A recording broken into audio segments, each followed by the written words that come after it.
Now, the latest research on memory says that 50% of what we talk about in our past isn't even the truth. So we make stuff up about the past. In other words, people are reliving a life that they didn't even have just to reaffirm that they can't change, right? So then, what's the significance of this? Where you place your attention is where you place your energy, period. So then, the stronger the emotion that you have to some problem or condition or person in your life, the more you're paying attention to them. So they captured your attention. So you're giving your power away to that person, right? Because they're capturing your attention. So then, there's an energetic connection to every person, everything in your past, present reality has your energy connected to it. So now, this is the significance. When a person really decides to be defined by a vision of the future instead of the memory of the past, the hardest part about it is all of a sudden becoming conscious and not making the same unconscious choice. So then, if you lower the volume to your frustration, to your hatred, to your anger, if you truly knew how to do that, if you lowered the volume to that emotion, you would take your attention off that person, which means you would begin to break those energetic bonds, and now you're taking your power back. Yes. You're calling energy back to you, and we've measured this. And all of a sudden it builds this bigger electromagnetic field around the person's body.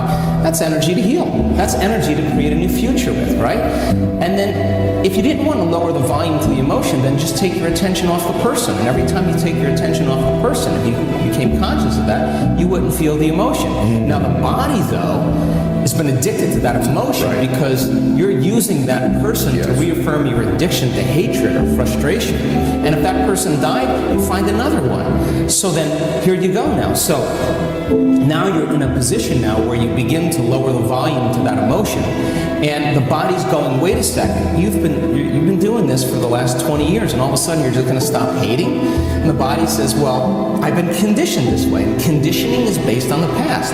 So when the body feels the lack of that emotion, just like a drug addict, it says, hey, you're off schedule here. So now the body starts influencing the mind to think about experiences that are embossed in the brain that are based on that emotion. So the emotion now is causing you to think in the past. If we teach a person then how to trade that frustration or that hatred for an elevated emotion, and they'll say, yeah, but you know, it was my ex's fault, or I got betrayed by my partner in business. Yeah, we know that. Okay, so let's take your partner in business or take your ex. Let's duct tape him, put him in a cannon, and shoot him to the moon. And now what are you going to do? Sooner or later, you got to reckon with yourself and change, right? So then, teach a person then how to trade that emotion for an elevated emotion. Now, trade the emotion for an elevated emotion. Right. So you're going to give that up, and you're going to practice feeling gratitude, as an example. Yes. The person says, well, I can't feel gratitude. And I say, absolutely you can, because you don't practice feeling it. You practice spending most of your time feeling hatred and frustration. So now it's going to take a little time to cause that part of you to bloom, or your part of yours to bloom. Once they're able to feel even the smallest measure of gratitude, where they start feeling appreciation, thankfulness. Gratitude, it's emotional signature. When you get something, when you're receiving something, when something has happened to you, or when something is happening to you, you say thank you because you're receiving something. So the emotional signature of gratitude means the event has already happened, or it's happening to you. So the moment you open your heart and you feel gratitude, well, that emotion then is telling the body that the experience has already occurred. And the thought then can make it into the body because it's consistent with the thought. So now you're beginning to program the autonomic nervous system into a very specific destiny. And you got to maintain that modified state of mind and body your entire day, independent of the conditions in your outer environment, independent of your body's cravings of those emotions and habituations, and independent from time. And if you can, get ready, because something weird or unusual, some synchronicity, some coincidence, some opportunity is going to land in your lap, and you didn't have to go and get it. Yes, it came to you. Now you're the vortex of creation. So if you say to me, well, I was feeling gratitude, but then there was traffic and my coworker sent me a nasty email, then I would say, oh my God, you mean you're allowing your environment, your outer environment, to control how you feel and think? You're back to the unconscious program that you're the victim to your life. You got it. But when you start producing those outcomes in your life, you're going to pay attention to what you did inside of you. You're going to believe more that you're the creator of your life and less of the victim of your life. We're changing our brain and body to live in that future present reality so that you feel connected to a future instead of the past. When you're connected to the past, you're looking for it. And if you're looking for it, you're separate from it. If you're being it, then there's a complete change in energy. Nobody changes until they change their energy. When you change your energy, you change your life. After 8,500 brain scans, I can tell you that you and I are at our absolute best when we get beyond ourselves. That is the elegant moment where we're free enough to create without any encumbrances. When people start reaching this moment, my goodness, they're overcoming themselves. And now they're at that perfect place to create. And my definition of creation is when I forget about myself. That's when you're free. So some people can do it because they've practiced it. Other people can't get beyond the addiction of a certain emotion. That means their body is still their mind. Yes. So then if you're sitting in a meditation and your body's throwing the kitchen sink at you and saying, Ed, you're a loser, you're never going to change, this is too hard, why don't you quit? And you're aware that that's your body doing that, and you say to your body, we're going to sit here. And we're going to sit in this fire, and I'm going to keep applying the formula, and your brain starts running to all the emails you have to do, and you become aware of that, and you return back to the present moment, and you tell the body it's no longer the mind, that you're the mind.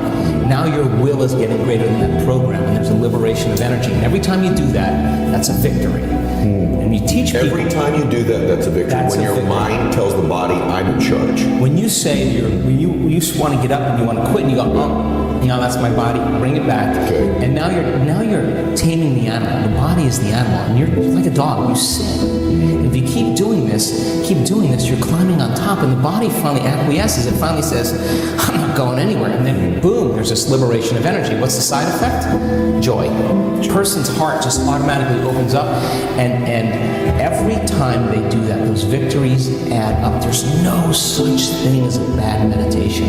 There's only overcoming yourself. And when you sit in the fire and you work with that, people say to me, why do you meditate every morning? I say, because if I can overcome myself in the morning, the rest of my day is easy. It's easy. True. Because that's what it's about. You master yourself, you master your life. Yes. And so then all the chatter in your head that you listen to all day long, that is called the default mode network in the brain. Our research shows that shuts off. Not just shuts off during the meditation, it stays shut off for the rest of the day. So the critic in your head that's telling you this will never happen, you don't have enough time, there's no voice there. So you just have a clear flow on where you're going, and you trust yourself more. Yes. So then when you start practicing creating that brain and heart coherence, you can believe in a future that you can't see or experience with your senses yet, but you've thought about it enough times in your mind that it's actually, there's physical evidence in your brain to look like it's already happened. And you can begin to understand, you can select a new potential in the quantum field, and every day emotionally embrace that future reality to such a degree that your body begins to believe it's living in that future reality in the present moment, and you're signaling new genes and new ways to change your body to look like it's already happened. Now think about this.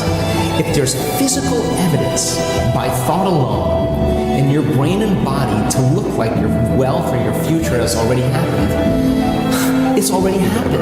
And you're already it. So it's not about your wealth. It's not about your health. It's not about your freedom. It's who you become. So then as you overcome, you become someone else. And so most people don't understand that. That the truth is that every time you overcome yourself a little bit more, the side effect is that you love yourself a little bit more. And so then self-love is no longer about pleasure or having a car.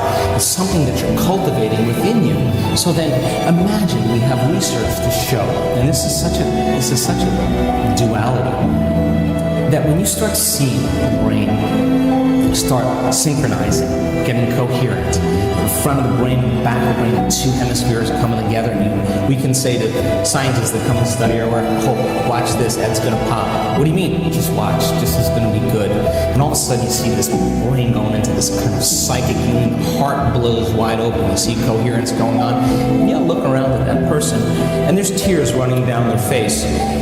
Imagine feeling so whole that it's impossible to want. I mean, how can you want when you're whole? Because you feel like you already have it. Now, when you reach that point, that's when the magic happens, because now you are worthy to receive.